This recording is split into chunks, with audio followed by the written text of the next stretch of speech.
The sun hung low in the sky, casting a warm golden glow over the quiet riverbank.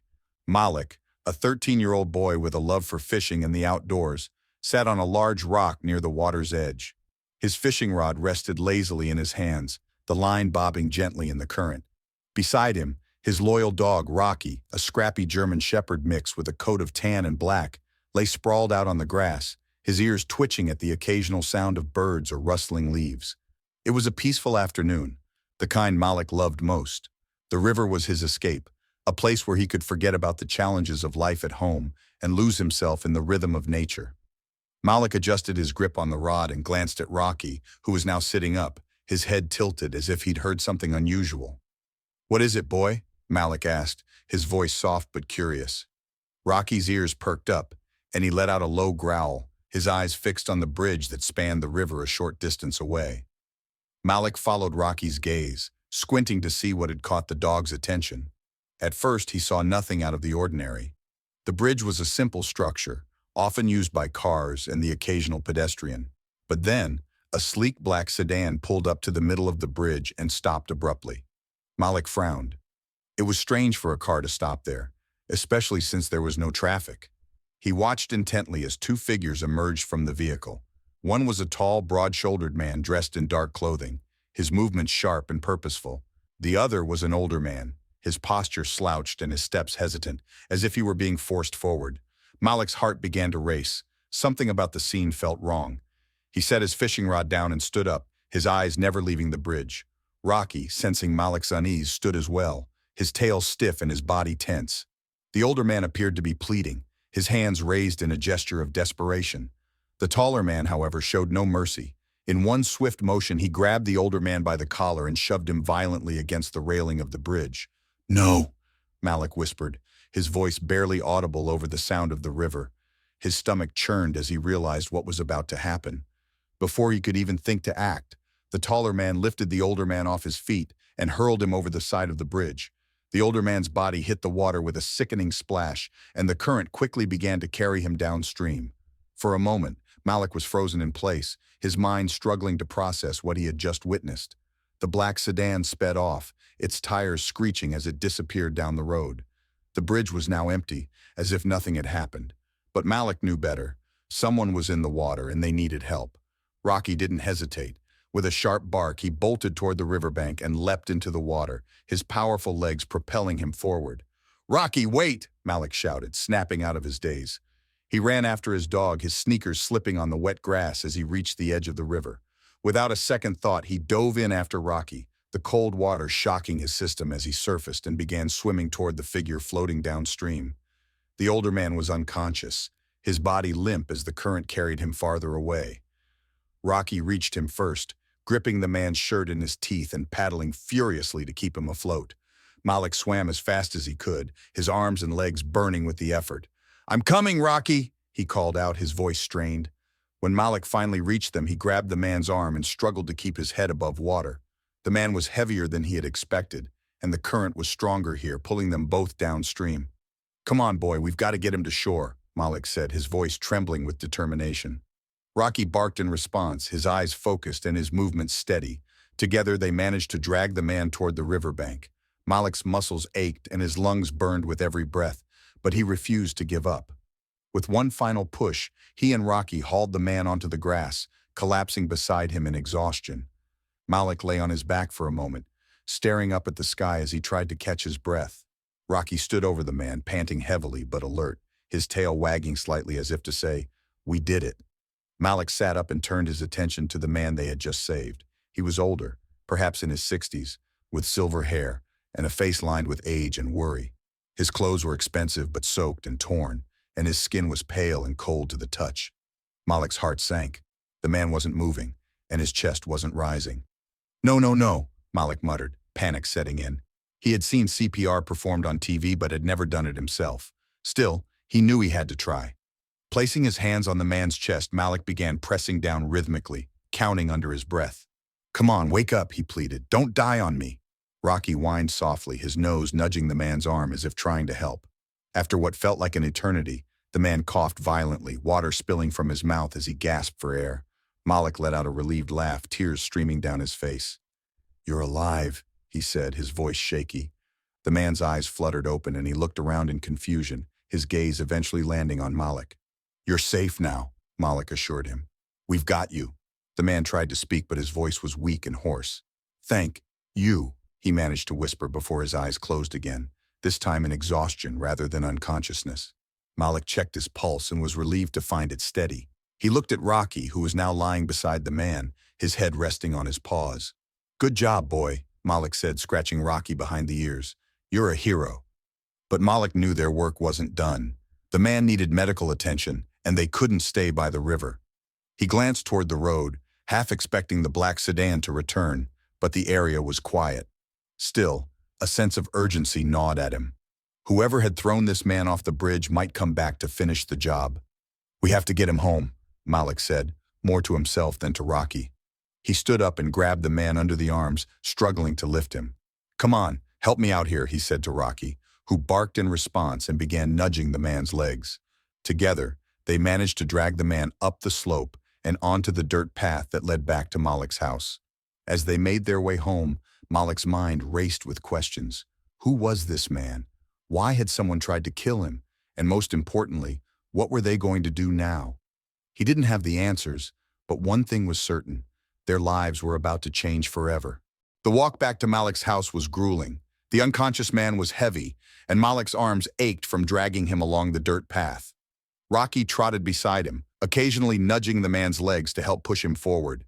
Malik's heart pounded in his chest, not just from the physical strain, but from the fear of what might happen next. The man's pale face and shallow breathing worried him.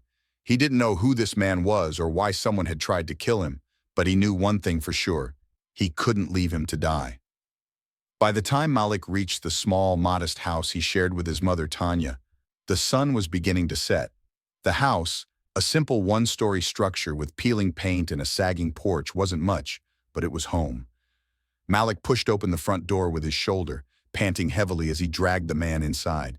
"Mom," he called out, his voice strained. "I need your help." Tanya appeared from the kitchen, wiping her hands on a dish towel. She was a tall, strong woman in her late 30s, with sharp eyes that missed nothing and a no-nonsense demeanor. Her expression shifted from confusion to alarm as she took in the scene before her. Her son, soaked to the bone, standing in the doorway, with an unconscious man slumped at his feet. Rocky stood beside them, his fur wet and matted, wagging his tail as if he'd just completed a grand adventure. "Malik, what on earth?" Tanya began, but Malik cut her off. "There's no time to explain," he said quickly. "He's hurt. He needs help." Tanya's instincts as a nurse kicked in immediately. She dropped the dish towel and knelt beside the man, checking his pulse and breathing. "He's alive, but barely," she muttered, her brow furrowed. "What happened to him?" "I saw someone throw him off the bridge," Malik said, his voice trembling. "Rocky and I pulled him out of the river. He was unconscious the whole time." Tanya's eyes widened in shock, but she didn't waste time asking more questions. "Help me get him to the couch," she said, motioning for Malik to grab the man's legs. Together, they lifted him and carried him to the living room, where they laid him down on the worn, faded couch.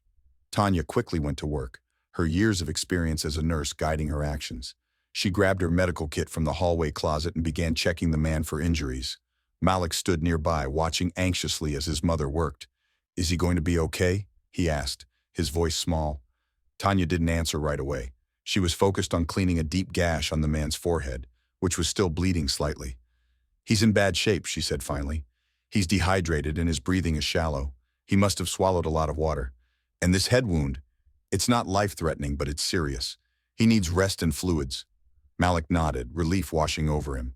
At least the man wasn't going to die, not yet anyway. But Tanya's next words made his stomach drop. "Malik, we can't keep him here," she said firmly, glancing up at her son. "We don't know who he is or why someone tried to kill him. This could be dangerous for us."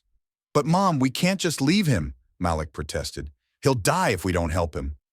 Tanya sighed, her expression softening as she looked at her son. She could see the determination in his eyes, the same determination that reminded her so much of his late father. Malik had always had a strong sense of right and wrong, and she knew there was no convincing him to abandon the man now. Still, she couldn't ignore the potential danger. "Malik," she said gently, "I understand that you want to help him, but we have to think about our safety too. What if the people who did this to him come looking for him? What if they come here?" Malik hesitated, the weight of her words sinking in. He hadn't thought about that. The black sedan, the man on the bridge. It all felt like a bad dream, but it was real. And if the people responsible for this found out where the man was, they might come after him, and anyone helping him. I know it's risky, Malik said finally, his voice steady. But we can't just turn our backs on him. He needs us, Mom. And if we don't help him, who will? Tanya looked at her son for a long moment, her heart torn. She admired his courage and compassion, but she also feared for their safety. Finally, she let out a resigned sigh. All right, she said, we'll help him, but only until he's strong enough to leave. And if anything seems off, anything at all, we call the police, understood? Malik nodded quickly. Understood. Thank you, Mom. Tanya returned her attention to the man, who was beginning to stir. His eyelids fluttered, and he let out a low groan. Malik leaned forward, his heart racing. He's waking up, he said.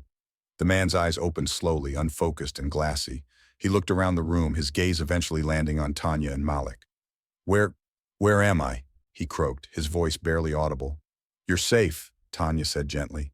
You're in our home. My son found you by the river and brought you here. The man's brow furrowed as he tried to process her words. The river, he murmured. I was... He trailed off, his face contorting in pain as he tried to sit up. Tanya placed a hand on his shoulder, gently pushing him back down. Don't try to move, she said. You're injured. You need to rest. The man nodded weakly, his eyes closing again. Thank you, he whispered. Thank you for saving me. Malik felt a surge of pride and relief. He had done the right thing, and the man was alive because of it. But his relief was short-lived. The man's brief moment of consciousness had left more questions than answers. Who was he? Why had someone tried to kill him? And what would happen if they came looking for him? As Tanya continued to care for the man, Malik sat on the floor beside Rocky, who had curled up at the foot of the couch. He stroked the dog's damp fur, his mind racing. He didn't know what the future held, but he knew one thing for sure. Their lives had just become a lot more complicated. For now, all they could do was wait. Wait for the man to recover, wait for answers, and hope that the danger wouldn't find its way to their doorstep. The morning light filtered through the thin curtains of the living room, casting soft rays across the modest furniture. Malik sat cross-legged on the floor, his back against the couch where the injured man lay. Rocky was curled up beside him, his ears twitching occasionally as he dozed. Malik had barely slept, his mind racing with questions about the stranger they had rescued. Who was he? Why had someone tried to kill him? And most importantly, what would happen next? Tanya entered the room carrying a tray with a bowl of soup, a glass of water, and some painkillers. She placed it on the small coffee table and knelt beside the couch, checking the man's pulse and temperature. He had been in and out of consciousness throughout the night, muttering incoherent words that gave no real clues about his identity. But now, as Tanya gently shook his shoulder, his eyes fluttered open, more alert than before. Good morning, Tanya said softly, her voice calm but firm. How are you feeling? The man blinked a few times, his gaze shifting between Tanya and Malik. He looked disoriented but not panicked. Where am I? He asked, his voice hoarse. You're in our home, Tanya replied. My son found you by the river. You were unconscious. We brought you here to help. The man's brow furrowed as he processed her words. He tried to sit up, but Tanya placed a hand on his shoulder, gently pushing him back down. You need to rest, she said. You've been through a lot. The man nodded weakly, his breathing shallow. Thank you, he murmured. You saved my life. Malik leaned forward, unable to contain his curiosity any longer. Who are you? He asked. And why did someone try to kill you? The man's eyes flicked to Malik, and for a moment, he seemed hesitant, as if weighing whether or not to tell the truth. Finally, he let out a long sigh and closed his eyes, as though the weight of his story was too much to bear. My name is Richard Greaves, he said, his voice low but steady. I was a businessman, a philanthropist. Maybe you've heard of me. Tanya and Malik exchanged a glance. The name sounded vaguely familiar to Tanya, but Malik's eyes widened in recognition. Wait, he said, his voice rising with excitement. You're the Richard Greaves, the billionaire, the guy who built all those schools and hospitals? Richard gave a faint nod. That's me, he said. Or at least it used to be. Tanya frowned, her nurse's instincts momentarily giving way to suspicion. If you're a billionaire, she said, what were you doing on that bridge? And why would someone want to kill you? Richard's expression darkened and he looked away, his jaw tightening. It's a long story, he said. But I suppose you deserve to know. After all, you saved my life." He took a deep breath, as if steeling himself for what he was about to say. "The man who tried to kill me is my son-in-law, Allan Foster," he began. "He's married to my daughter, Emily. For years I trusted him. I brought him into my company, gave him a position of power, treated him like family. But I was blind to what he was really doing." Richard paused, his hands clenching into fists. "Allan was stealing from me," he said, his voice trembling with anger. "Millions of dollars siphoned off from my accounts over the years. He covered his tracks well, but eventually I started to notice discrepancies. I hired a forensic accountant to investigate, and the truth came out. Allan had been embezzling money, laundering it through shell companies, and using it to fund his own lavish lifestyle." Tanya's eyes widened, and Malik leaned in closer, hanging on every word. "What did you do when you found out?" Tanya asked. "I confronted him," Richard said bitterly. "I told him I knew everything. I gave him a chance to come clean, to return the money and face the consequences. But Allan, he's not the kind of man who admits defeat. He's ruthless, cunning. He knew that if the truth came out, he'd lose everything, his freedom, his reputation, his marriage. So he decided to silence me." Richard's voice broke slightly, and he closed his eyes as if reliving the moment. "He lured me to that bridge," he continued. "Said he wanted to talk, to make amends. I should have known better. As soon as I got out of the car, he attacked me. He hit me, dragged me to the edge, and threw me over. He thought the river would take care of the rest." Malik felt a chill run down his spine. He glanced at Tanya, who looked equally shaken. That's horrible," Malik said. "But why didn't you go to the police when you found out he was stealing from you?" "I was going to," Richard said. "I had all the evidence I needed, but Allan must have found out somehow. He acted before I could, and now I don't even know if the evidence is still there. He probably destroyed it." Tanya sat back on her heels, her mind racing. "If what you're saying is true," she said, "then you're in serious danger. If Allan knows you survived, he'll come after you again." "I know," Richard said grimly. "That's why I can't stay here. I've already put you and your son at risk just by being here. Allan has resources, connections. He'll stop at nothing to finish what he started." Malik shook his head fiercely. "We're not just going to throw you out," he said. "You need help, and if Allan's as dangerous as you say, you can't face him alone." Tanya hesitated, torn between her maternal instincts to protect her son and her moral obligation to help Richard. "Malik's right," she said finally. "You're in no condition to go anywhere. We'll figure something out, but for now, you need to rest."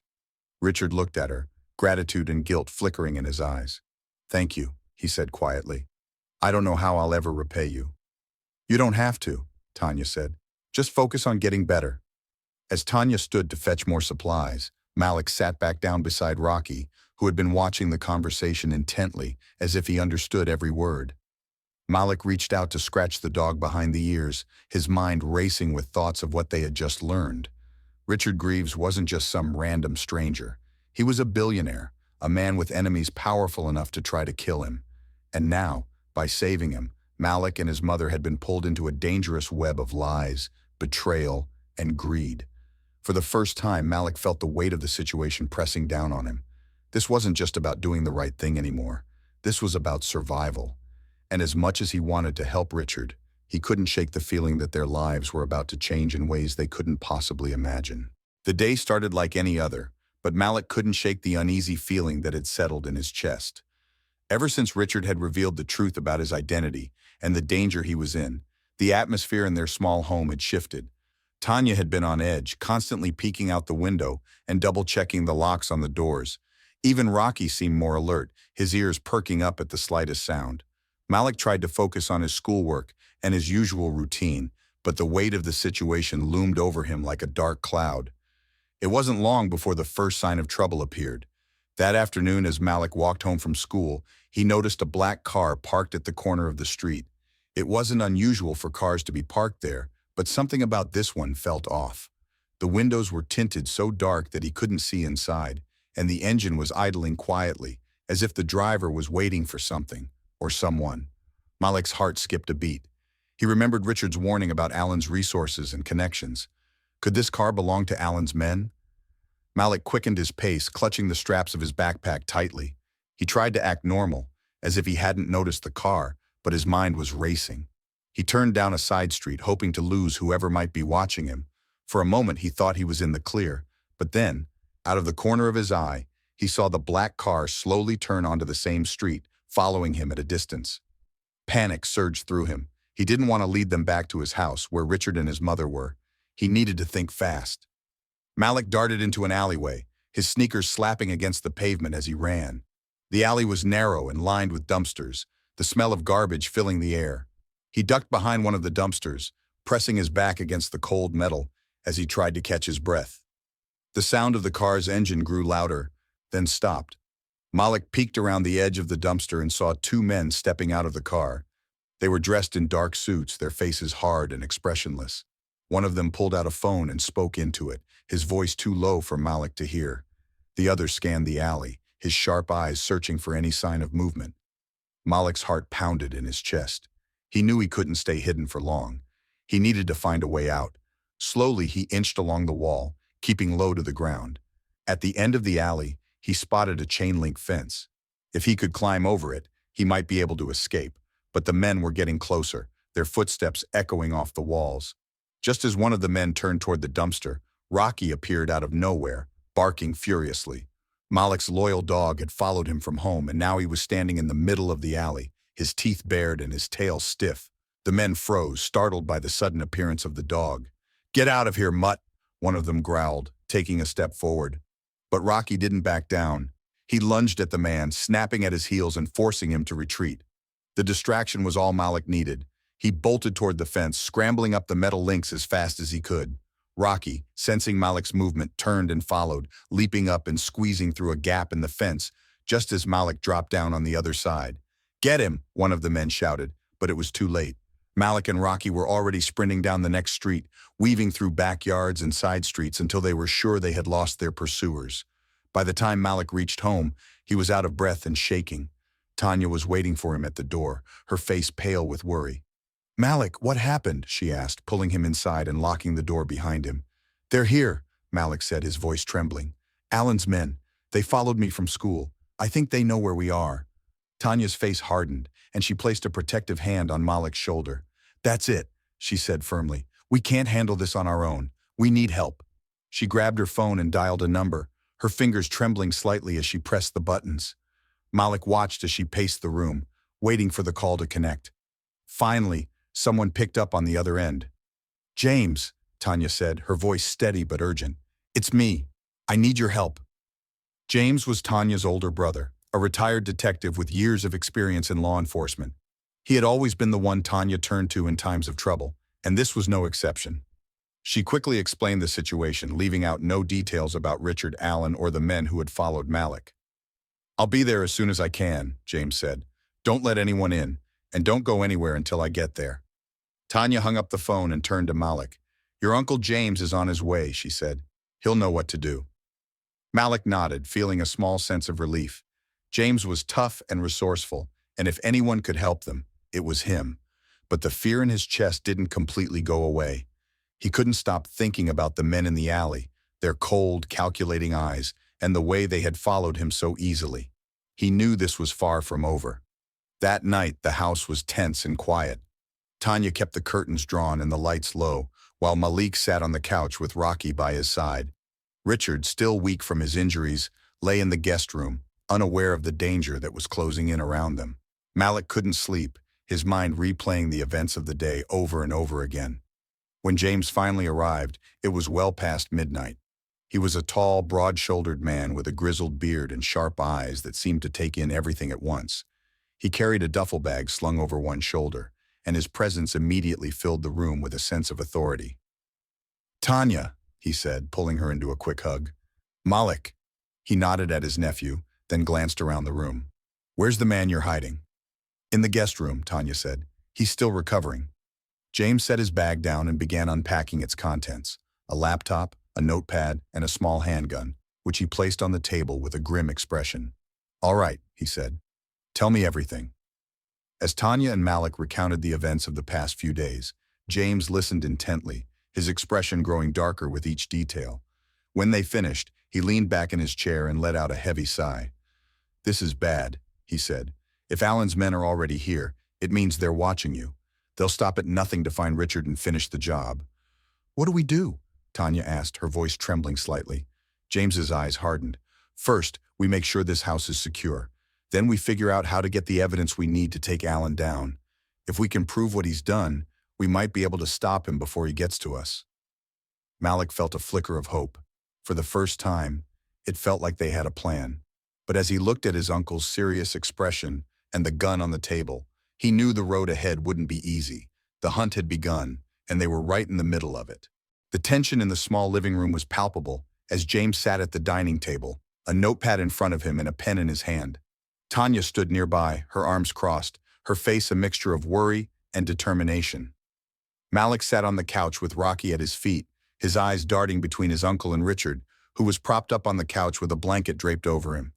Richard still looked pale and weak, but his voice was steady as he spoke. Allan has covered his tracks well, Richard said, his tone grim. But I have proof of everything he's done. Bank statements, transaction records, emails. It's all locked in a safe at my estate.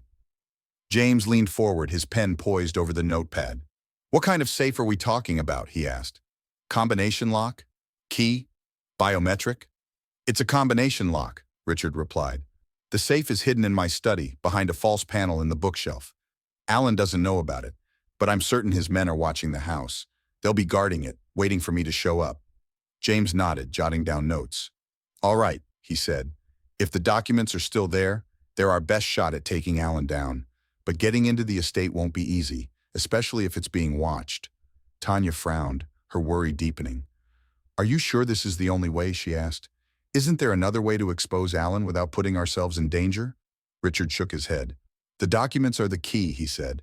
Without them, it's my word against his, and Allan has the resources to discredit me. He's already tried to kill me once.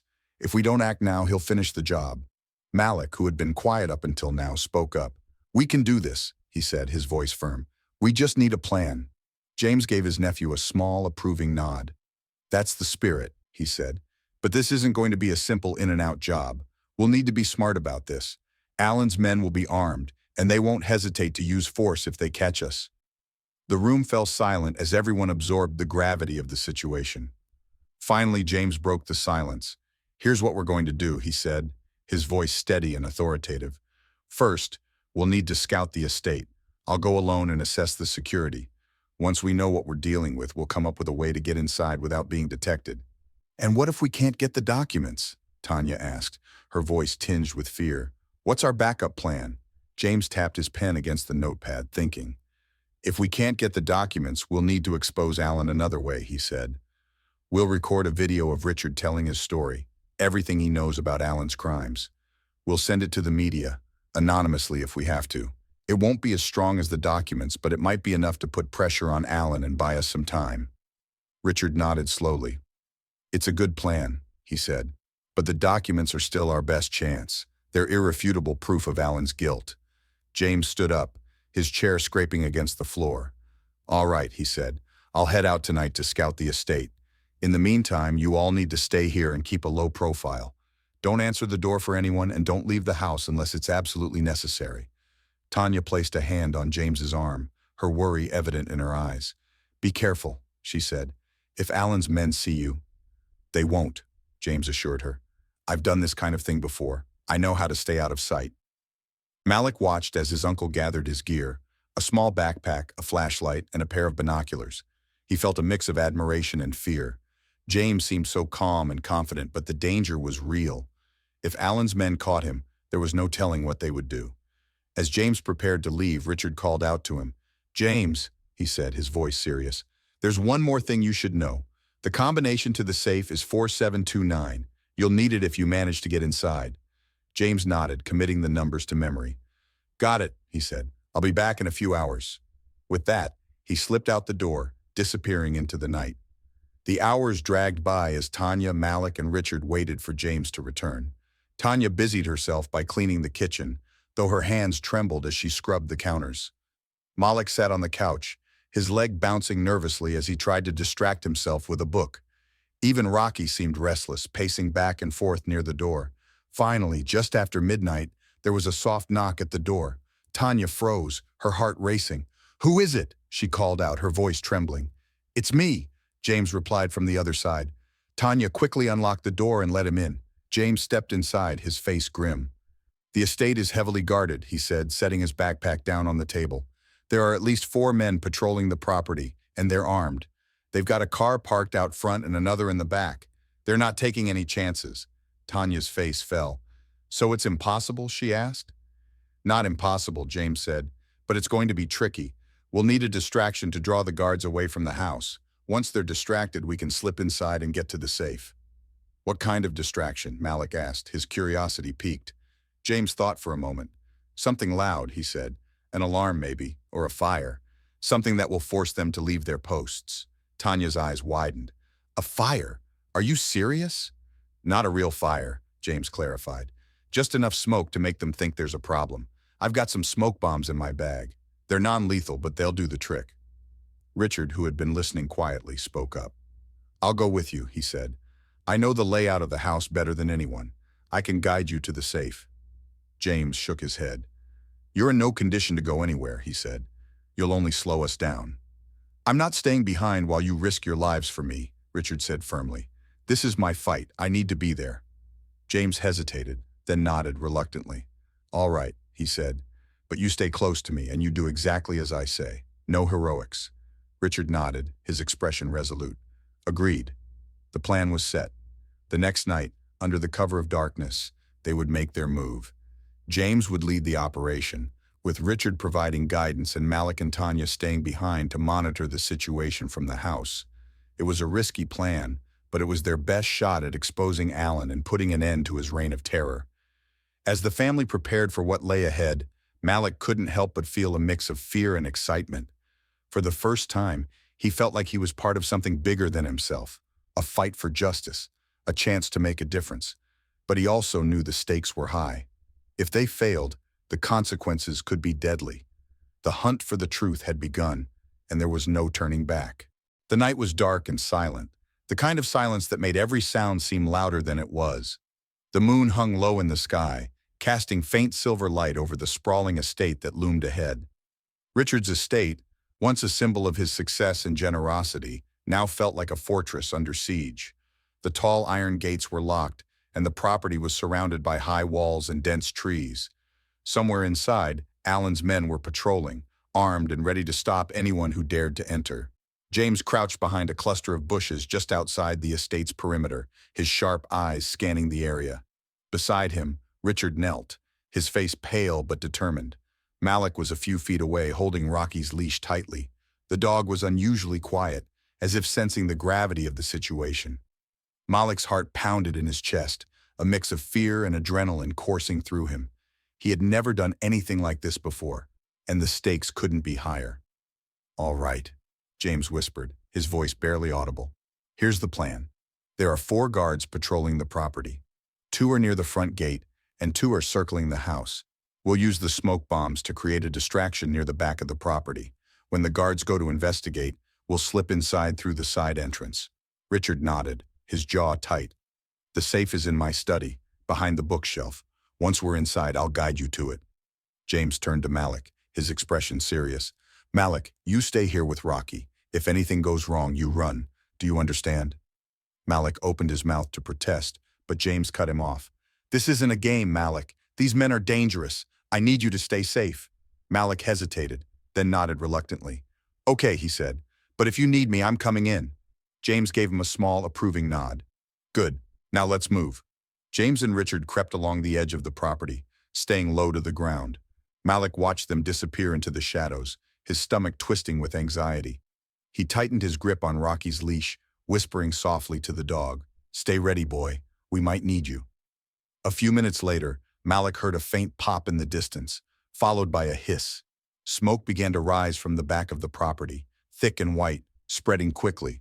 The guards near the house shouted to each other, their voices sharp and urgent.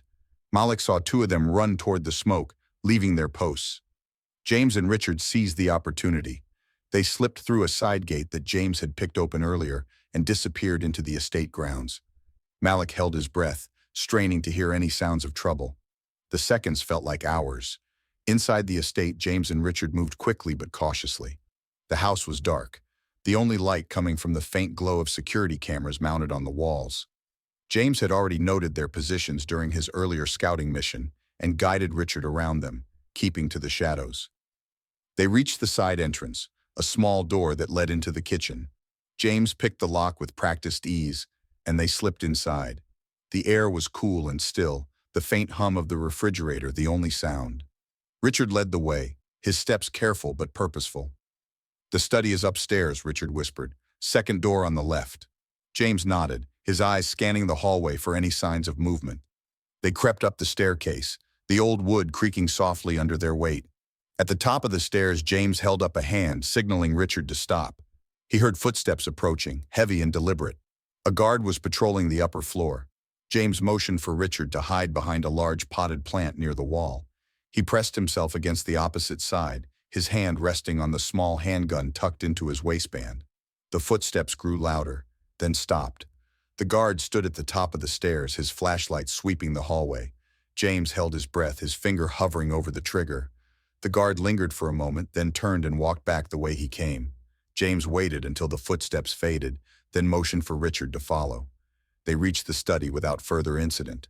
Richard pushed open the door, revealing a large, elegant room lined with bookshelves. A massive oak desk sat in the center, and a leather armchair was positioned near the window. Richard went straight to the bookshelf on the far wall and began feeling along the edges. "It's here," he said, his voice low. "There's a hidden latch." James kept watch by the door, his ears straining for any sound of approaching guards. Richard found the latch and pulled it, revealing a hidden panel. Behind it was a steel safe, its surface gleaming in the faint light. Richard quickly entered the combination, 4729, and the safe clicked open. Inside were several folders, a flash drive, and a stack of documents. Richard grabbed everything, his hands trembling slightly. "This is it," he said. "This is the proof we need." James nodded. "Good. Let's get out of here."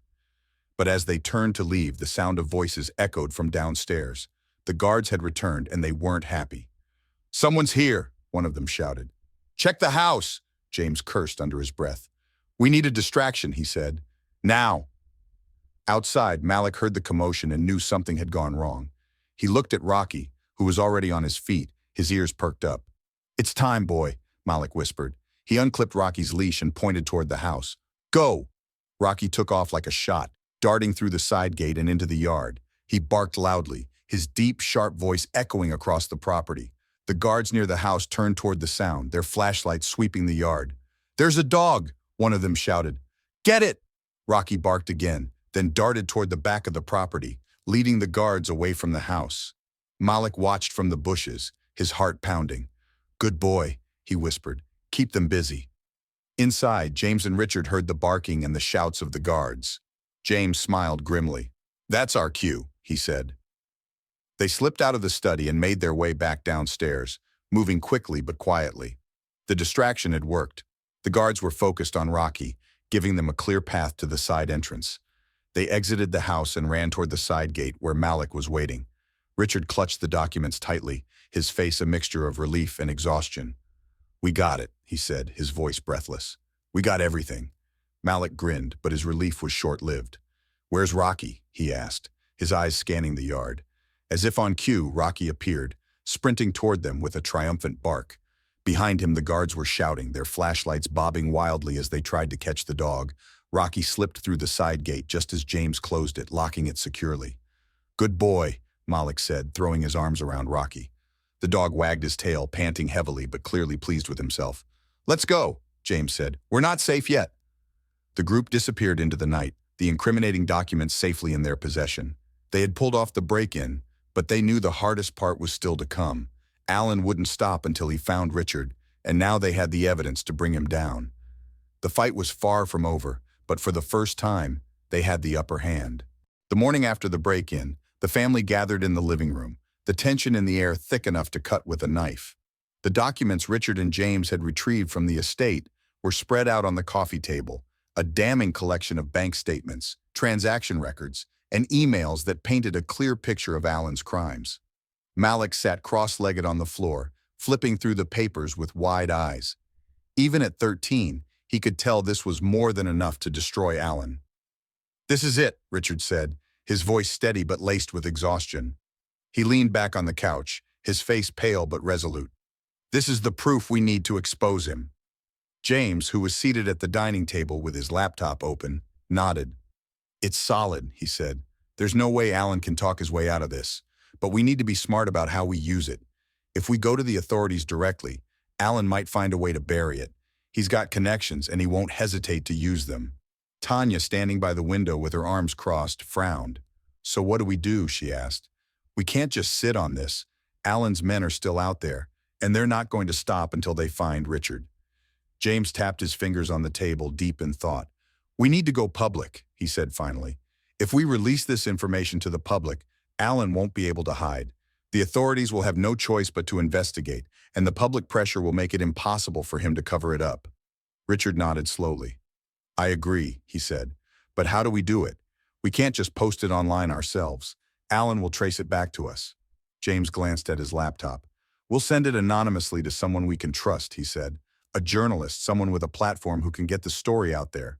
Once it's out, it'll spread like wildfire." Tanya looked skeptical. "And what happens when Allan finds out?" she asked.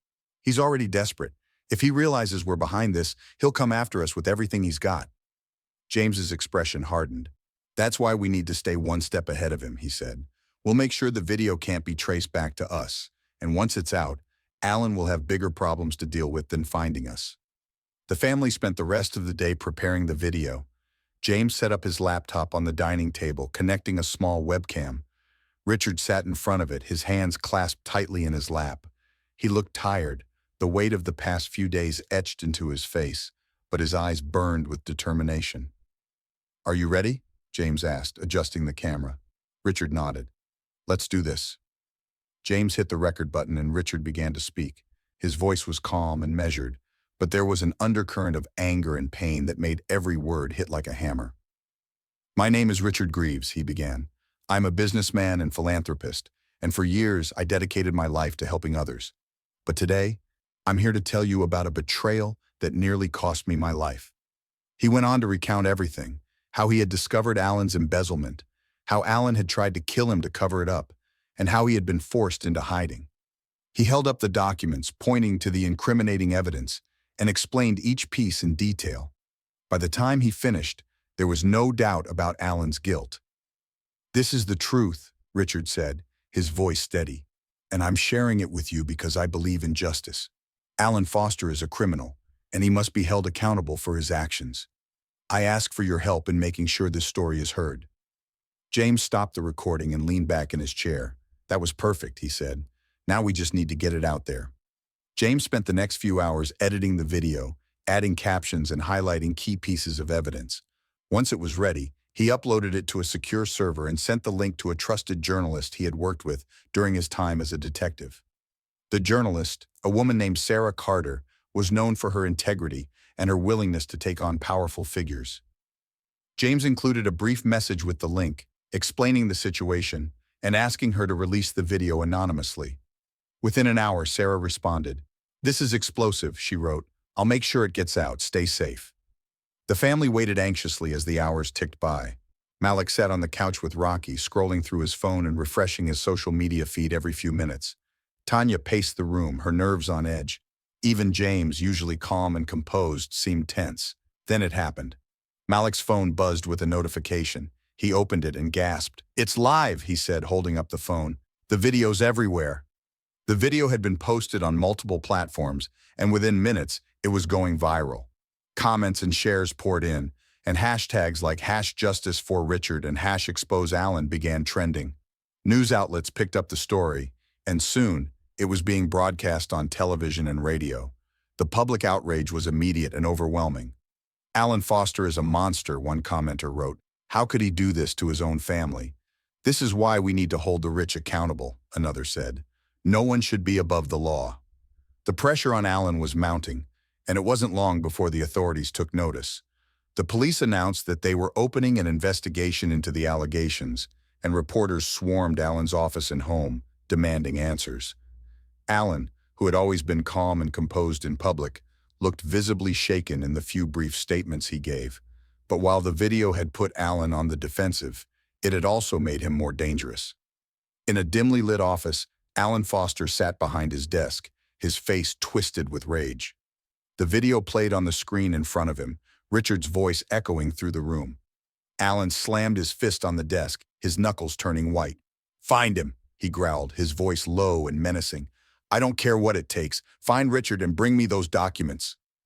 One of his men, a tall, broad-shouldered man with a scar running down his cheek, nodded. "We're already searching," he said. "But he's been careful. He's not leaving a trail." "Then look harder," Allan snapped. "He couldn't have done this alone. Someone's helping him. Find out who and make them talk." The man hesitated. "What about the police?" he asked. "They're watching us now. If we make a move—" "I don't care about the police," Allan shouted, his face red with fury. "If we don't stop this now, it's over. Do you understand me? Find him or I'll find someone who can." The man nodded and left the room, leaving Allan alone with his anger. Allan leaned back in his chair, his mind racing. He had always prided himself on being in control, but now, for the first time, he felt the walls closing in. He was cornered, and he knew it. But he wasn't going down without a fight. Back at the house, the family watched the news coverage with a mix of relief and apprehension. The video had done its job, but they knew Allan wouldn't give up easily. The fight was far from over, and the danger was greater than ever. "We've started something we can't stop," Richard said, his voice quiet but firm. "Now we have to see it through." James nodded. "We will," he said. "But we need to be ready. Allan's desperate now, and desperate men are the most dangerous." Malik looked at his uncle, his mother, and Richard, and felt a surge of determination. They had come this far, and they weren't going to back down. No matter what Allan did, they would stand together and fight for justice. The night was eerily quiet, the kind of silence that made every creak of the floorboards and rustle of the wind seem louder than it should.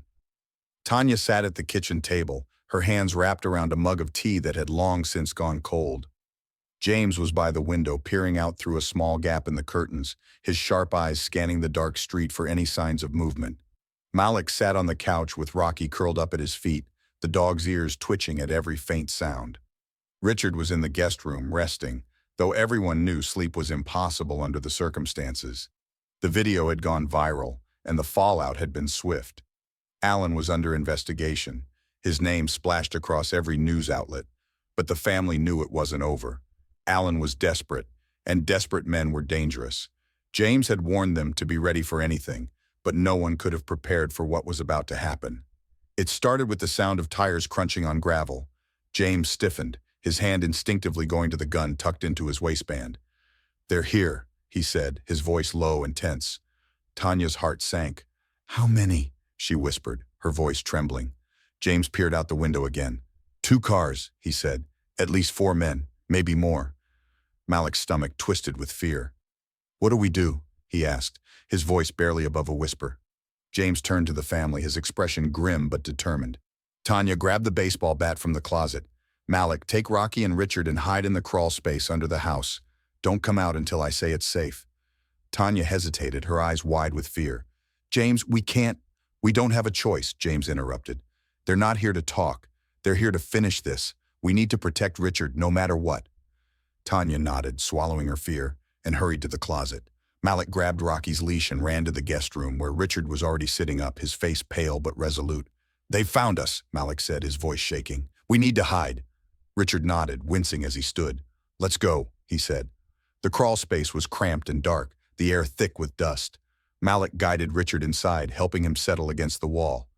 Rocky crawled in after them, his body tense, as if he could sense the danger.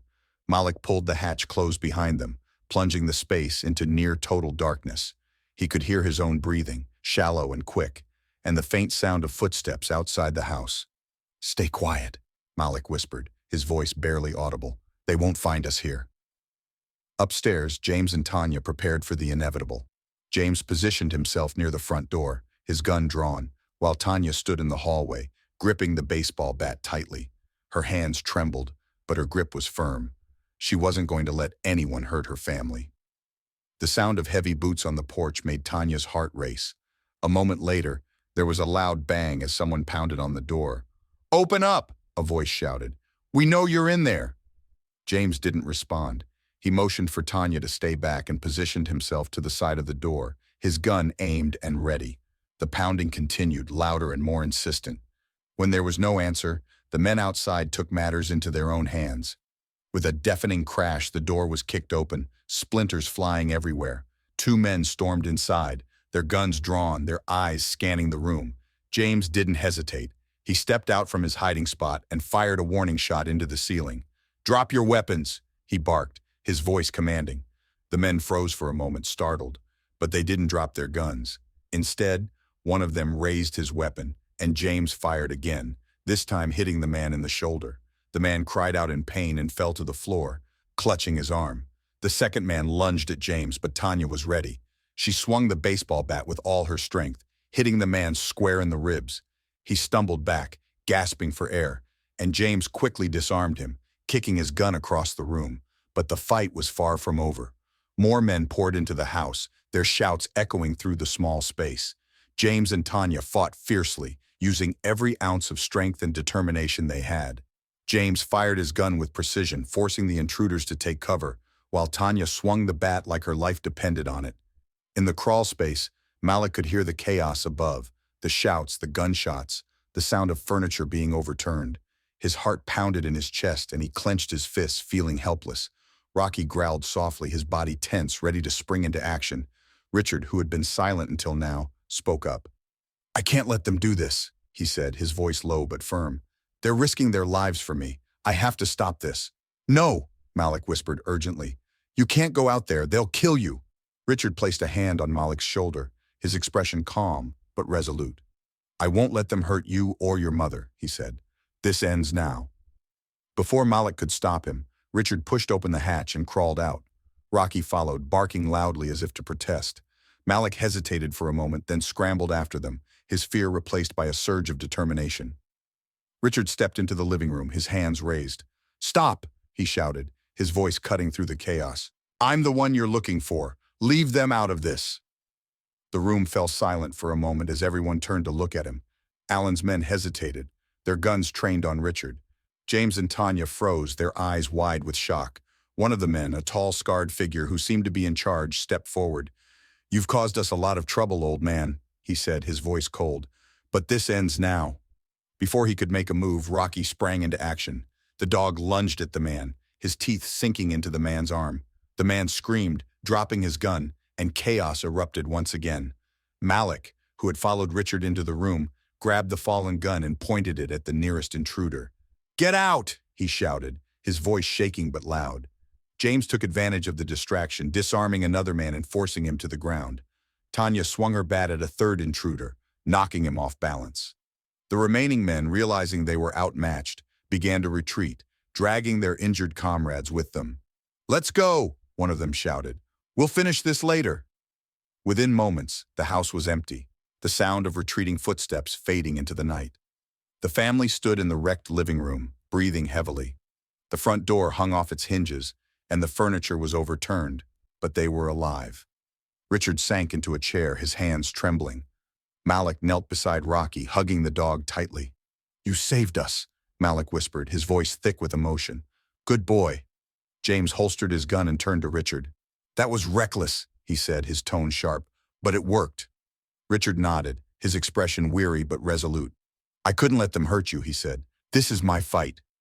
Tanya dropped the bat and pulled Malik into a tight hug, her tears soaking into his hair. "We're okay," she whispered. "We're okay." For the first time in days, the family felt a glimmer of hope. They had faced Allan's men and survived. The fight wasn't over, but they knew one thing for certain. As long as they stood together, they could face anything. The courtroom was packed, the air heavy with anticipation. Reporters filled the gallery, their pens poised and cameras ready to capture every moment of what had become one of the most high-profile trials in recent memory. Allan Foster, once a respected businessman and philanthropist, now sat at the defendant's table, his face pale and drawn. Gone was the confident, untouchable man who had wielded power and wealth like a weapon. In his place was someone cornered, desperate, and defeated. Richard Greaves sat on the opposite side of the courtroom, his posture straight despite the toll the past weeks had taken on him. Beside him sat Tanya, her hand resting on his arm for support, and Malik, who fidgeted nervously in his seat. James was there too, his sharp eyes scanning the room, ever watchful. They had come so far, endured so much, and now, finally, the moment of reckoning had arrived. The trial had been building for weeks, with the evidence the family had risked everything to retrieve forming the backbone of the prosecution's case. The documents Richard and James had recovered from the safe were damning. Bank statements showing millions siphoned from Richard's accounts, emails detailing Allan's schemes, and even signed contracts implicating him in fraudulent deals. Combined with the viral video Richard had recorded, the case against Allan was airtight. But the prosecution wasn't relying on the documents alone. Richard's testimony was a key piece of the puzzle, and as he took the stand, the courtroom fell silent. He recounted everything in painstaking detail: how he had discovered Allan's embezzlement, how Allan had confronted him, and how Allan had ordered his men to throw him off the bridge, leaving him for dead. His voice was steady, but the pain in his eyes was unmistakable. "Allan Foster betrayed not only me but the trust of countless people who believed in him," Richard said, his voice firm. "He stole from me, tried to kill me, and endangered my family.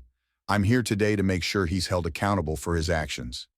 The defense tried to discredit Richard, painting him as a bitter old man seeking revenge, but the evidence was too overwhelming. Every attempt to poke holes in his story was met with another piece of irrefutable proof. The next key witness was Malik. The courtroom seemed to hold its breath as the 13-year-old boy walked to the stand, his small frame dwarfed by the imposing witness box. Malik glanced nervously at his mother, who gave him an encouraging nod, and then at James, who mouthed, "You've got this." The prosecutor approached him with a kind smile. "Malik, can you tell the court what you saw on the night of the incident?" Malik took a deep breath, his hands gripping the edges of the stand. "I was walking home from the park," he began, his voice quiet but steady. "I saw a man, Richard, being thrown off the bridge by two men. One of them was yelling at him, saying something about money. I was scared, but I ran to the river and jumped in to save him," the prosecutor nodded. "And did you recognize either of the men who threw Richard off the bridge?" Malik hesitated, his heart pounding. He looked directly at Allan, who was staring at him with cold, calculating eyes. Malik swallowed hard but refused to look away. "Yes," he said firmly. "One of them was Allan Foster." A murmur rippled through the courtroom, and the judge banged his gavel for silence. The prosecutor continued, guiding Malik through his testimony. Malik described how he had pulled Richard from the river, how his mother had helped nurse him back to health, and how their family had worked together to gather the evidence that was now being presented in court. When the defense cross-examined him, they tried to rattle him, questioning his memory and suggesting he was too young to understand what he had seen. But Malik held his ground, his voice growing stronger with each answer. By the time he stepped down from the stand, there was no doubt in anyone's mind that he was telling the truth. The final blow to Allan's defense came when one of his former associates, a man named Victor Hayes, took the stand. Victor had been one of Allan's closest confidants, but when faced with the mountain of evidence and the threat of his own prosecution, he had agreed to cooperate with the authorities. Victor's testimony was devastating. He detailed how Allan had orchestrated the embezzlement scheme, how he had funneled money through shell companies, and how he had ordered the attempted murder of Richard to cover his tracks. "Allan thought he was untouchable," Victor said, his voice tinged with regret. "He thought he could get away with anything, but he was wrong." With Victor's testimony corroborating everything Richard and Malik had said, the case was effectively over. The defense tried to mount a last-ditch effort, but it was clear to everyone in the courtroom that Allan Foster's fate was sealed. The jury deliberated for less than a day. When they returned, the foreman stood and read the verdict. "We find the defendant, Allan Foster, guilty on all counts." The courtroom erupted in whispers and gasps, but the judge quickly restored order. Allan sat motionless, his face pale and his hands clenched into fists. For the first time, the full weight of his actions seemed to hit him. He was no longer the powerful man who could manipulate and intimidate his way out of trouble.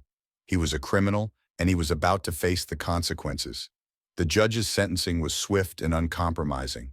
Allan was found guilty of embezzlement, fraud, and attempted murder, and he was sentenced to life in prison without the possibility of parole. As the sentence was read, Richard closed his eyes, a wave of relief washing over him. Justice had been served. Outside the courthouse, reporters swarmed the family, shouting questions and snapping photos. James shielded Malik as they made their way to the car, while Tanya held Richard's arm to steady him. Despite the chaos, there was a sense of peace among them. They had fought for the truth, and they had won. Later that evening, the family gathered in the living room of Tanya's house. The atmosphere was quiet but warm, the tension of the past weeks finally beginning to lift. Richard sat in his usual spot on the couch, a faint smile on his face. "I don't know how to thank you," he said, looking at each of them in turn. "You saved my life. You gave me a second chance." Tanya shook her head. "You don't have to thank us," she said. "We're family. That's what we do." Malik, sitting on the floor with Rocky by his side, looked up at Richard. "Does this mean it's over?" he asked. Richard nodded. "It's over," he said. "Allan can't hurt us anymore." James, who was leaning against the wall with his arms crossed, added, "But it's also a new beginning, for all of us." In the weeks that followed, life slowly returned to normal. Richard used his resources to ensure that Tanya and Malik were financially secure, and he arranged for Malik to attend a prestigious school, recognizing the boy's courage and potential. Malik, for his part, was just happy to have his family safe and together. As they sat around the dinner table one evening, laughing and sharing stories, Malik realized something important. They had faced danger, fear, and uncertainty, but they had come out stronger. Justice had been served, and their bond as a family was unbreakable. The morning sunlight streamed through the windows of Tanya's modest home, casting a warm glow over the living room. It had been weeks since the trial, and the chaos that had consumed their lives had finally begun to settle. The house, once filled with tension and fear, now felt like a sanctuary. Malik sat on the couch, Rocky sprawled at his feet, his tail thumping lazily against the floor.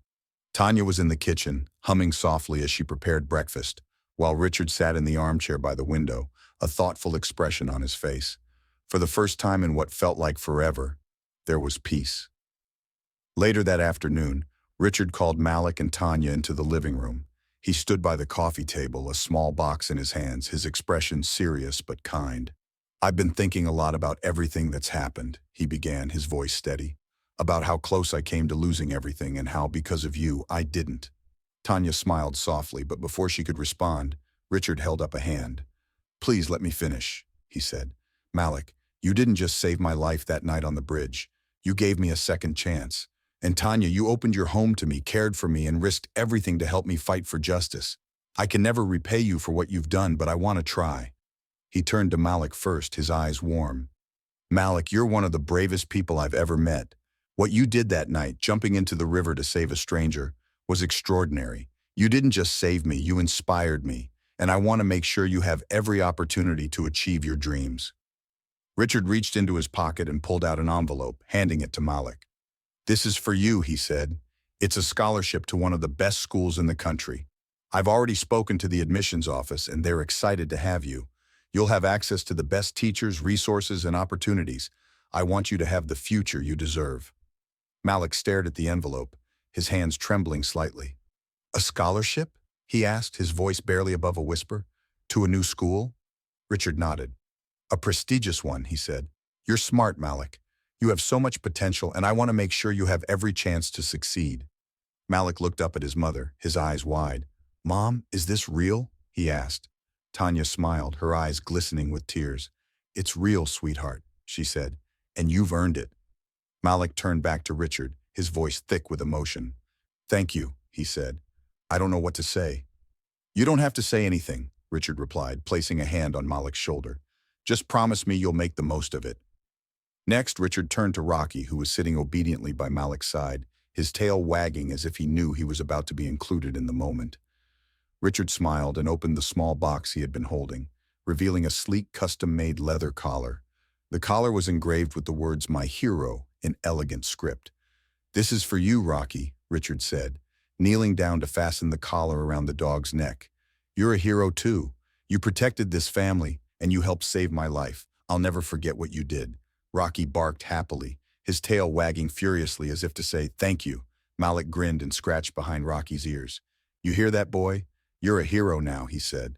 "Not that you weren't already." The sight of Rocky proudly wearing his new collar brought a wave of warmth to the room. It was a small gesture, but it symbolized so much: gratitude, loyalty, and the bond they had all formed through their shared ordeal. As the evening wore on, the family gathered around the dinner table, sharing a meal and reflecting on how far they had come. The conversation was light and filled with laughter, a stark contrast to the tense, fearful nights they had endured not so long ago. Richard, who had once been a stranger to them, now felt like part of the family. After dinner, Malik sat outside on the porch, Rocky lying at his feet. The stars were bright in the night sky and the air was cool and crisp. Malik leaned back in his chair, his mind racing with thoughts about everything that had happened. He thought about the night on the bridge, how scared he had been, and how he had almost run away. But something inside him had told him to stay, to act, to do the right thing. That one decision had changed everything, not just for Richard but for himself and his family. Before that night, Malik had always thought of himself as just an ordinary kid. He had never imagined he could make a difference, that he could be brave, or that his actions could have such a profound impact. But now, he knew better. He had saved a man's life, helped bring a criminal to justice, and shown courage in the face of danger. And because of that, his life was about to change in ways he had never dreamed possible. Malik looked down at Rocky, who was dozing peacefully, his new collar gleaming in the moonlight. "We did it, boy," he said softly. "We really did it." Rocky opened one eye and thumped his tail against the porch as if to say, "Yes, we did." The next morning, Malik woke up early, feeling a sense of excitement he hadn't felt in a long time. He got dressed and went downstairs where Richard was sitting at the kitchen table with a cup of coffee. "Good morning," Richard said, smiling. "You're up early." "I couldn't sleep," Malik admitted, sitting down across from him. "I've been thinking about everything, about the new school, about what's next." Richard nodded. "It's a lot to take in," he said. "But you've earned this, Malik. You've shown courage and strength beyond your years. I have no doubt you'll do great things." Malik hesitated, then asked, "Do you think I'll be able to handle it? The new school, I mean? It sounds amazing, but what if I don't fit in?" Richard leaned forward, his expression serious. "Malik, you've already proven that you can handle anything life throws at you," he said. "You've faced danger, fear, and uncertainty, and you've come out stronger. You belong at that school and you'll thrive there. Just be yourself and don't be afraid to take chances." Malik nodded, feeling a surge of confidence. "Thanks, Richard," he said, "for everything." Richard smiled. "Thank you, Malik," he said. "You reminded me of what really matters in life: family, courage, and doing the right thing." As the days turned into weeks, Malik began preparing for his new school. Richard helped him pick out supplies, and Tanya made sure he had everything he needed. On the day of his first class, the family gathered to see him off, their faces filled with pride. As Malik climbed into the car, Rocky barked and wagged his tail, as if to cheer him on. Malik leaned out the window and waved. "I'll make you proud," he said. "You already have," Tanya replied, her voice thick with emotion. As the car pulled away, Malik felt a mix of nerves and excitement. He didn't know exactly what the future held, but he knew one thing for certain: he was ready for it. One act of courage had changed his life forever, and now a new chapter was beginning.